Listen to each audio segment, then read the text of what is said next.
So today we're going to talk about early civilizations in South America. So we're primarily going to talk about the Inca, but we're going to talk about a few other local tribes as well. So we're going to get into the history and then eventually the conquest of South America. All right, here we go. So early civilizations. So Peru, Caral is believed to be the oldest major city in the Western Hemisphere. So it's actually 1,000 years older than any other city. But it had stone buildings there for officials, grand residences, and apartments, and even developed an irrigation system. Okay. And then this was abandoned between about 2000 and 1500 BC. Around 200 BC, another advanced civilization appeared near the Pacific, just south of Ecuador. Okay. The urban center rose as Mochi. Okay, so that's where this is here, this map. And this is amid uh, irrigated fields, so they had irrigation as well. But farmers grew enough maize or corn, peanuts, potatoes, and cotton to supply most of the region with that. Okay, so this picture on top, just FYI, is Corral, and then this is representing Mochi. So the Mochi were centered on warfare. They had no written language. They knew about them from images. We know about them. I'm sorry, from images from their pottery. Okay, but they collapsed around 700. So a new power, the kingdom of Chamor, is going to rise a few hundred years later, and they were destroyed by people who created a better empire known as the Inca. Okay, so it was the Mochi and then the Chamor and then the Inca in Peru. So the late 1300s, the Inca were a community in the area of Cusco, which is high up in the mountains of Peru. So it's in the Andes Mountains. And the 1440s, the leader Pachacuti, he began to conquer the region, and eventually the Incan Empire went as far as Ecuador in the north, all the way down into central Chile in the south, and the edge of the Amazon basin in the east. Okay, so it was all along, you could see the map there, it was all along the Pacific coast there. They had about 12 million people in their empire, but the Incan state was built on war. Okay, much like other, we talked about the Aztecs and the Mayans the other day. It's much like that they were built on war. So all young men had to serve in the army. So they had about 2,000 troops, and their supplies were carried on llamas because they didn't use the wheel. Okay, no one really did in that society. A big problem with that is because they're in the mountains, it's really difficult to use that. So the conquered were forced to learn Quechua, which was the Incan language. Okay, so much like when the Spanish come, they forced their religion and language on the conquered people. The Inca did the same thing. Okay, they would conquer people and then they would force their language and religion on them. So Pachacuti divided the empire into four quarters, and then these were divided into provinces with about 10,000 residents each. So at the top of the empire was the emperor, and he was believed to be descended from Inti, who is the sun god. Okay, so much like the kings of the Mayans and the Aztec were believed to be descendants of God, the Inca were in the same kind of boat in that. But all subjects were responsible for labor service several weeks out of the year, and they often moved to other parts of the empire to work on building projects. So they would get delegated to different spots in the empire depending on who needed people and where. So sometimes it was even whole communities that they would even take entire communities and send them to another place to work on building projects. So the Inca were really great builders. They built about 24,800 miles of roads. There's two major north-south highways, basically that had connecting routes between them. There were rest houses along the way, located about a day's walk apart, and then storage depots were along the roads as well. They built bridges, obviously, including suspension bridges that would span ravines and waterways so people could get across. And they farmed on terraces, and they watered by an irrigation system in the rural areas. So we know this because the ruins of the abandoned city Machu Picchu show a lot of this architectural genius, which I'll show you some pictures here in a minute. But these were built on mountain peaks far above the sorry, Urubamba River, and there's a long stairway that leads to an elegant stone known to the Inca as the hitching post of the sun. And this may have been used as a solar observatory. We're not really sure, but during sun festivals, the people would gather there to chant to the sun god. So we're pretty sure that's what was going on. So this right here, some pictures of what I was talking about. So you can see the Inca Empire in this first one, all the way in Quito, which is in Ecuador, all the way down into Talca, which is in Chile. This is kind of the suspension bridges that I was referencing before, and this is the road. This is Machu Picchu over here. So we're looking at it here. Well, I'll show you some more pictures. So this is Machu Picchu. You can see how they kind of carved into the mountainside to make the city, which is kind of neat. And then you see here the terraces, okay? And then they would plant and stuff on those, and then they would have more space for farming. So they didn't have a writing system, but what they did, they would use a system of knotted strings called the quipu. They would use that to keep records, but they had a tradition of court theater that consisted of both tragic and comic works. So they had plays and theater, just kind of like we do now, and but they also often recounted valiant deeds. But members of the nobility or senior officials were usually the actors, and then the poetry that was recited was accompanied by music.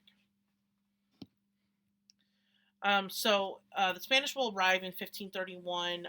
Francisco Pizarro is going to be the conquistador that's going to take over the Inca, and that's him in the top right there. He had 180 men with him, and he did have some things the Inca did not. Main things being steel weapons, gunpowder, and horses. So the Inca Empire had experienced a smallpox epidemic, and like the Aztecs, it's not, once again, not that they had never been introduced to disease, it's just they were not introduced to these diseases. And smallpox is a really severe disease, and it's very deadly. And so a lot of people died, including the emperor. So when the emperor died, his sons fought a civil war for control. So one of his sons, Atahualpa, is going to win. Now, what happens is Pizarro kind of uses this instability, I guess, of the government, and he is going to kidnap Atahualpa, and then he is going to execute him. Basically, what he did was he held him for ransom, and he said he wanted a room, and I don't remember the exact dimensions, but like a 20 by 20 room filled with gold and silver and everything else. And so the Inca got that for him, gave it to him, and then he killed the emperor anyway. Okay, then he went on to capture Cusco with the help of Incan allies. And then in 1535, he is going to establish a new capital at Lima, which is still the current capital of Peru. And this is going to be a new colony for the Spanish Empire. Okay, so this video is going to kind of go through the rise and fall of the Inca here.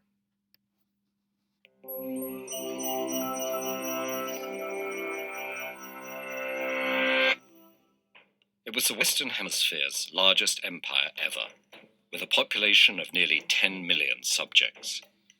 Over an area of more than 900,000 square kilometers, its people built massive administrative centers, temples, and extensive road and canal systems. They did so in an inhospitable, extreme terrain, all without the use of wheels, horses, iron, or even written language. Yet within 100 years of its rise in the 15th century, the Inca Empire would be no more. According to legend, the ancestors of the Inca rulers were created by the sun god Inti, and they emerged from a cave called Tombo Toko. Leading 4 brothers and 4 sisters was Aya Manco, who carried a golden staff with instructions to find the place where it would sink into the ground, showing fertile soil.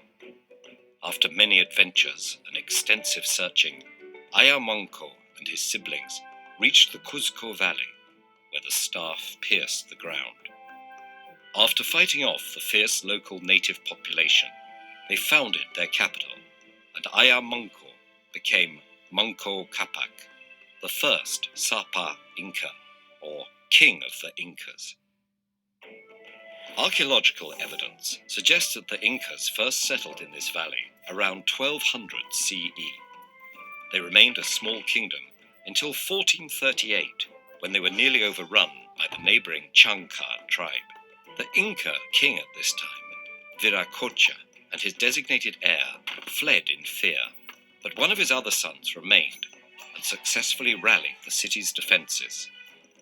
For his military skill, he became the 9th Inca ruler, assuming the name of Pachacuti, or Cataclysm. Pachacuti expanded Inca rule throughout the Andes Mountains, transforming the kingdom into an empire through extensive reforms. The empire's territory was reorganized as Tawan Tinsuyu, or 4 quarters, with 4 divisions ruled by governors reporting to the king. Although the Inca had no writing, they used a complex system of knotted strings called quipu to record numbers and perhaps other information. A decimal-based bureaucracy enabled systematic and efficient taxation of the empire's subjects. In return, the empire provided security, infrastructure, and sustenance, with great storehouses containing necessities to be used when needed. Great terraces and irrigation works were built, and various crops were grown in at different altitudes to be transported all over the empire. And it was during Pachacuti's reign that the famous estate of Machu Picchu was constructed. Pachacuti's son, Topa Inca, continued the empire's military expansion, and he eventually became ruler in 1471 CE. By the end of his reign, the empire covered much of western South America.